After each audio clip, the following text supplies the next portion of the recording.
Hey friends, we're back out here at our cabin property and we're working on our solar project again. The idea is to get this cabin completely off grid, working powerfully off of solar with minimal components as possible. That's why today's product is so exciting for me. This is going to be a charge controller and inverter all in one system that really is going to help step up the power and simplify our solar system. Let's jump into it. This is the eco-worthy solar inverter charger. It is capable of so much, and it's really going to step up our current solar system and make it all that much more effective. It's got a 3500 pure sine wave inverter, again, that takes your DC power and transfers it over into AC so that you can plug it into your off-grid cabin. This has got a 120 amp battery charger, and this specific model is 48 volt, so it's compatible with our current system. Now here's a quick look at all the capabilities, and do take note, this product is an indoor product. It's not to be used outdoors. Now take note of something else. We do have this stand that holds up to 6 panels. We currently only have 4 panels and they're wired together in series. So this model of the eco-worthy is only capable of 145 volts, and unfortunately these 4 panels together exceed that. So we're gonna have to rewire things, probably 2 parallel series of 2. Hopefully that makes sense. But anyway, make sure your configuration is not going to give too much voltage or amperage into this specific unit. So with that in mind, let's go ahead and go into our crawl space basement. That's where most of our solar components are. What happens is all of the solar panels are up here. We've buried a line that's underneath the ground that runs our wires down into that crawl space. By the way, friends, just a quick disclaimer. Remember, I'm not a professional electrician. I'm simply a DIYer trying to do this on my own. So this is not an official tutorial. This is simply me giving it a go and giving you my thoughts for entertainment purposes. Okay, we're in our crawl space basement. The solar panels are up out that direction and they come in through an underground pipe that's over here. I ran them along this board. It goes through a little cutoff switch, and that way I can work on the system without it being live. So from there, it goes into our charge controller. We currently have an Outback. This is very capable. It's been very good. But what happens then is it goes into the battery for storage and then down into this other inverter. And then from there, we go out to a cord into our power panel. So this is a good setup. It's been very functional. It's worked really great. But you can see that it's kind of a mess down here. And what I'm really looking forward to is combining up these components to not only get better charging power, but also to clean things up and even get a better output with that 3,500 watts that the eco-worthy is capable of. Okay, so I took down the Outback. You can see I have a nice clean space here now to hang up our eco-worthy. And basically the specifications, you have to have 8 inches around every side to create proper airflow. Now, obviously you can see underneath here, there's quite a bit of space. We should be totally fine just mounting it right there. Okay, as you can see, we got things hung up. Now, I ran into a small negative, and that is, it says it comes with basically screws that you're able to get in to hold this thing up. There's 3 screws that says you need to use. Now, these are bolts, and so I'm going into this wood, as you can see. So what I had to do is I had to just use these really strong wood screws, holding it on top of the case there. That's just slotted down into those slots. This is on there really sturdy with just those 2 screws. Maybe it's a rack that they're looking at and thinking you're going to go into with this. Now with that mounted in place, I'm gonna go ahead and connect all the wires now. So what we're gonna do is we're gonna remove this front bottom panel right here so we can get to everything. There's 2 little screws, one on this side and one on the opposite side. I'll loosen those up and we'll just pull this cover right off. Be careful, these screws are really small and you don't wanna lose them, especially if you're working in gravel like I am. Okay, with those screws loose, we should be able to just come in here and pull that panel right off. We'll put that off to the side, and as you can see, we now have access to all of our input-output. Now, we're going to be connecting the battery first. What I've been told is you're not supposed to connect charge controllers directly to your PV or your solar array without a battery being in place. But what you don't want to do is burn out the charge controller. So we're going to hook up our battery first. So what's going to happen is the battery wires are going to come up through this little area right here, and they're going to just connect onto those two little post terminals right there. So again, what's really nice is EcoWorthy provides the battery cables. So I'm going to go ahead and start with my positive cable here. We also have a couple of bolts that are included in the packet.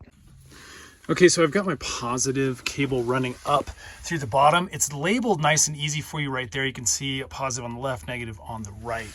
So then it goes up into the box here, and we have a nice terminal head that the cables came with. And then that bolt is going to just tighten down with a Phillips head screwdriver, just like that. Okay, I mirrored that process with the negative black cable up into the right side over there. Okay, I'm going to go ahead and wire everything else up before I actually attach these to the battery again, just so this is completely without charge. Over here, obviously, remember, I've turned off the power from the solar panel, so that's what I'm going to do next.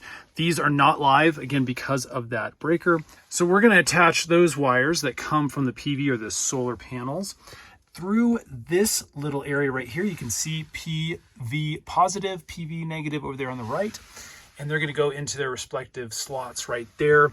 You can see the red and black. And so there's a couple little screws right here that I need to loosen up to push those wires up in and then clamp them back down. Now this rubber gasket that was in here, you can see it doesn't have a hole in it.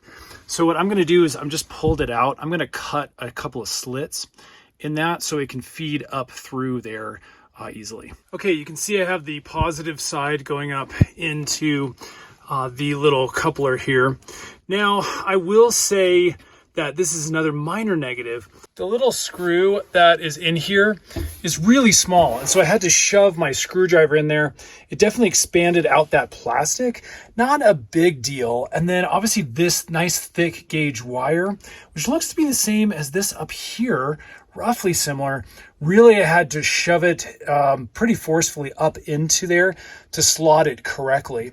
Everything looks good at this point, but those connections are just a little bit too tight. I'd like those to be a little bit larger so you can have a larger gauge wire coming from your array. You can see that I also have the negative now going in. Okay, so it's now time to work on AC out, which is right here on the right. And in order to do that, we're going to need this extension cable. My setup's a little bit unique, so I'm going to actually use this extension cable. I've cut off one end, and that exposes our three wires. We've got the ground here, we've got the black live, and then we've got the white neutral. So I'm going to go ahead and take my little wire stripper. I'm going to strip back the wire to expose it, and we can get it installed. Okay, with our wire stripped back, we can feed it up this side over here. You can see AC out. Feed it up through that hole and then into their respective slots. But again, we'll have to use our screwdriver and expand out this bits of plastic a little bit. Okay, so we got our three wires connected in. Now what happens is you kind of have to fold these smaller wires back on each other to create a little bit more of a platform for these bolts to snag into and catch so this stuff doesn't pull out easily. Again, this was a nightmare. I hate these connections. My wires were either too small or in this case too large. It really would be great if this was a little bit easier to use so you could have a variable adjustment on these wires. Now, one of the things I did want to show you is over here, this is the recommended gauge for the specific wiring that's needed to go into the charge controller. And so again, this is what will fit really great in those connectors. My wiring was either just a little bit too big or a little bit too small. So I'm going to have to adjust that a hair to make it correct.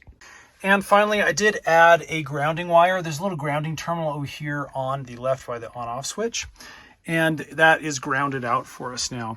So we're ready to connect now to the battery and get some power into the inverter charger. Okay, it's a little darker now because I actually removed our other inverter, which was running our lights.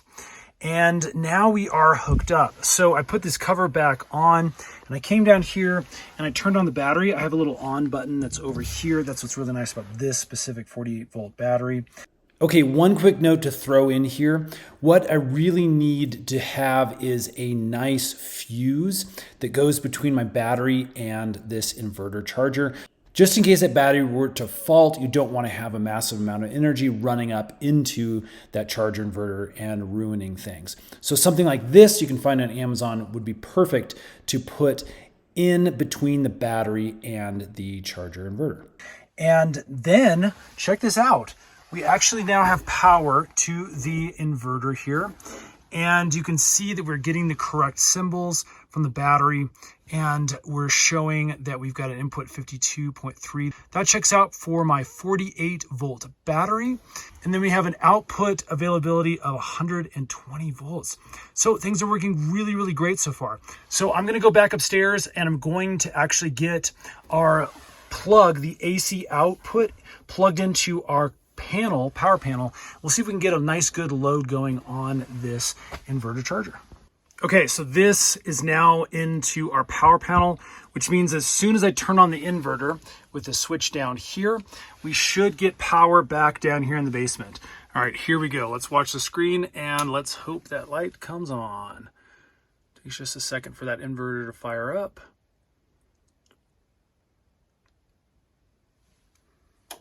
Boom. Okay, so that was roughly 10 seconds or so for the inverter to kind of fire up and kick into gear. And as you can see, we now have lights. This thing is working great. So again, we're powering off the battery right now. The battery is going into our inverter. It's inverting it from DC power into AC, and we are getting that 120 volts from our 48 volt battery. Man, okay, so far so great. One thing I was gonna do since I'm right here is actually take off this little plastic covering to get a better view of our screen. So the last thing to do is actually turn on our breakers for the solar panels so we can have power in. Now again, we're getting power in from the battery, but we're not charging anything because our breakers are off. So there's not a lot of sunlight right now. Let's see what happens when I turn this on. Flip that switch up. Let's come back over here and let's see if we get any kind of input. Okay, as you can see, the solar panel light just lit up over here. And there we go. After a few seconds, you can see that we are getting a blinking light on the charge. So we are getting a little bit of charge from those panels right now. Okay, so let's quickly look at what some of these symbols mean. Now remember, all I have is a solar panel input. I'm not connected to the grid or to mains or any other power source. So I'm only going to be showing that solar panel right there. This moves over and this little circuit indicator shows that it is live, it is receiving input. We can then see the battery is in a charge mode. And again, you have the type of battery over on the right-hand side. Again, ours is lithium ion. And you have some light indicators. This is indicating we're about 50% charge. We then have the output and the circuit showing that the output is live. And then we have a little light bulb symbol showing that there is a load currently taking power into our cabin. Now over here, we're gonna have our load indicator. As you can see, we're not even showing a percentage. So because we're only running these small little lights, this indicator is gonna be on the lowest possible setting. If I were to turn on all sorts of other things, we might be able to get this percentage to kind of go up. And you can again monitor it to make sure you're not overloading your system by using too much power at the same time. Now what's also nice is that we can adjust these numbers up here on top. So I'm gonna come over here, I'm just gonna click the down button. And as you can see, it goes into the PV mode over here. And so this is going to give us some information on our solar input.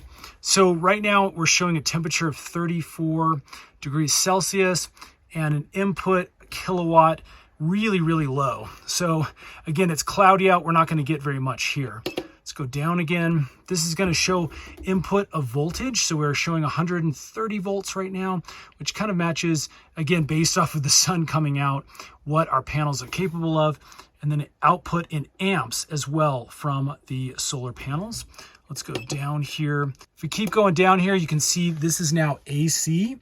And if we had an AC inputted from another source, like the grid, you get some information for that. I can keep going. And then we're going to get, again, inverter information here. There's all sorts of stuff that you can grab by flicking these buttons and getting, again, to the data that you'd like to see. One other thing to mention as well is there is a separate little, I'm going to call it a Wi-Fi Bluetooth remote that kind of connects onto this, and then you can get an application for your phone so you can get real-time data on your phone.